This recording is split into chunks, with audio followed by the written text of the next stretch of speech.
Bienvenue sur Africa 24. Dans cette nouvelle édition de l'Africa Tonight, voici les titres de l'actualité.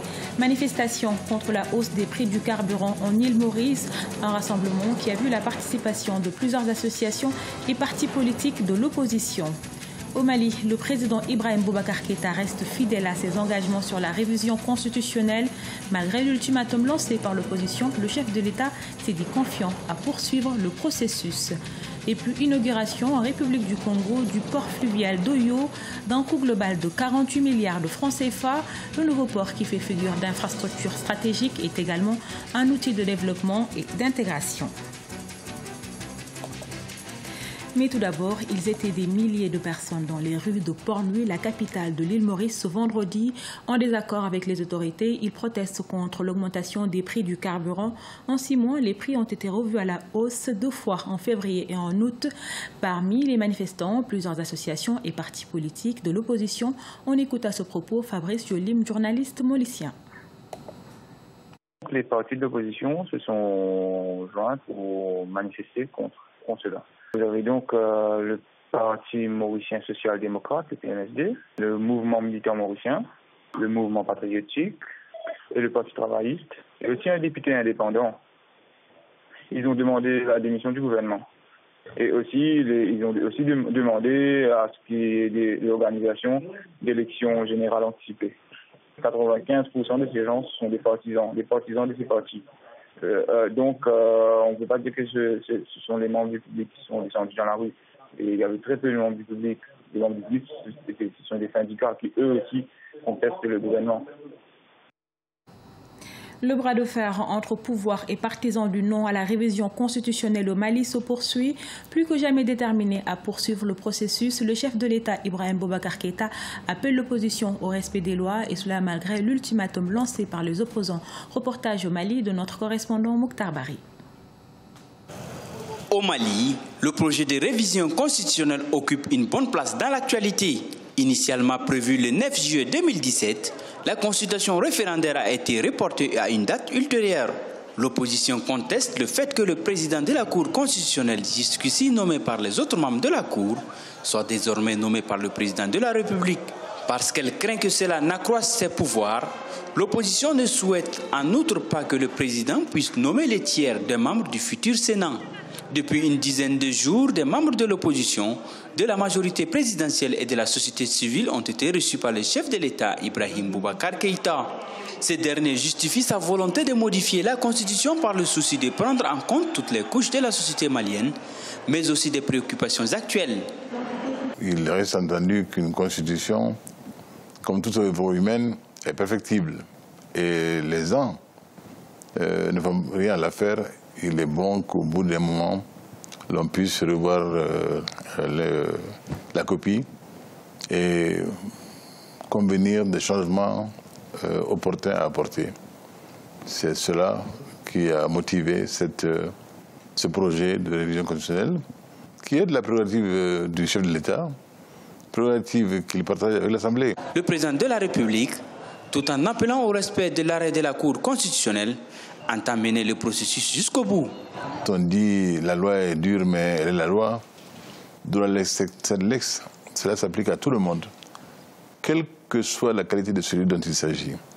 Nul ne peut aujourd'hui dire qu'il s'oppose à ce que le peuple malien exerce son droit à dire son opinion, son avis, dans son droit de vote. Réunis au sein de la plateforme Ante-Abana qui conteste l'opportunité de cette révision, l'opposition regrette que le chef de l'État n'ait pas entendu leurs doléances.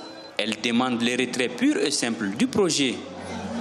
Pour moi, étant le premier responsable, étant le garant de l'unité nationale, il aurait dû, à mon avis, tenir des propos apaisants. Mais au contraire, nous avons vu un président de la République qui a à la limite méprisé son peuple. Les Maliens attendaient de lui apaiser le pays, rassembler le pays. C'est malheureusement le contraire que nous avons entendu. On a encore entendu des attaques contre ceux qui s'opposent à la révision constitutionnelle. On a entendu les termes de séditieux, d'antinational, Je crois que ce n'est pas cela qui est attendu d'un président de la République, d'un pays. L'objectif principal de cette révision constitutionnelle est de donner une suite à l'accord d'Alger, signé en mai-juin 2015 entre le gouvernement et la coordination des mouvements de l'Azawad. Le projet prévoit la création dans les 5 régions administratives du Nord d'assemblées dotées de pouvoirs importants. C'est une infrastructure stratégique pour la République du Congo, le port fluvial d'Oyo, inauguré ce jeudi 10 août par le président Denis Sassou Nguesso. Ce port doit permettre de fluidifier le transfert des productions en provenance du nord du pays vers Brazzaville, la capitale, et au-delà de l'océan Atlantique. Reportage de notre correspondant Deva Ponzo. Construit sur le fleuve Alima, le port d'Oyo a été construit sur une longueur totale de 494 mètres linéaires. Il comprend entre autres un quai à passagers de 194 mètres linéaires, composé de 2 débarcadères conçus avec des passerelles mobiles et un autre quai à marchandises de 200 mètres linéaires sur 15 mètres de large. Le port d'Oyo est constitué de 2 grues de 60 tonnes chacune et d'un engin pour manutention de conteneurs 40 pieds. Financé à 80% par la Chine et à 20% par le Congo, le coût global des travaux s'élève à 48 milliards de francs CFA.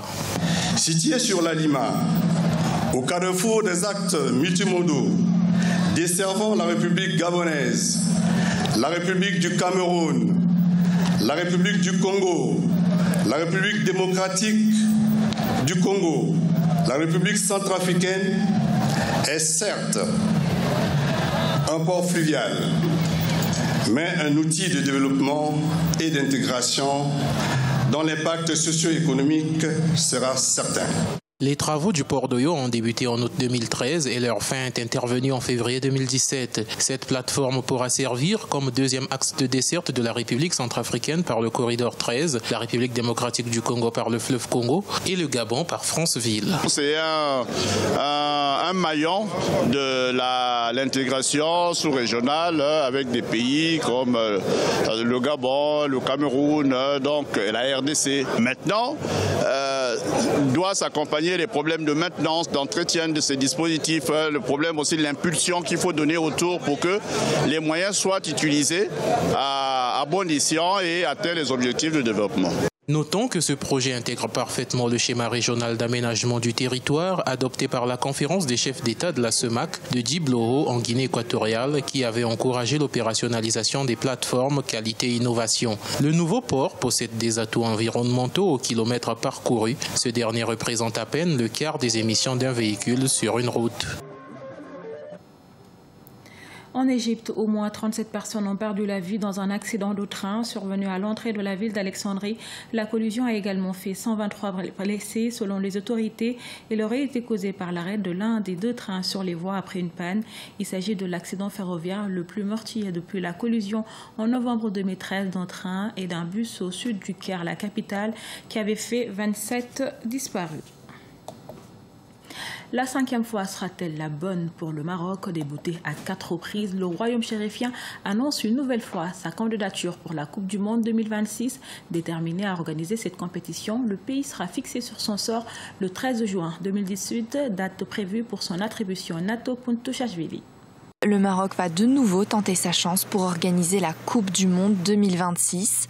La Fédération royale marocaine de football a officiellement manifesté son intérêt le vendredi 11 août 2017 et compte soumettre son dossier de candidature. C'est un défi à relever parce que le Maroc, au jour d'aujourd'hui, est en train de montrer au monde entier qu'il a une capacité organisationnelle des grands événements. Il a organisé le dernier sommet sur le climat, vous avez vu la COP21 qui a été organisée au Maroc.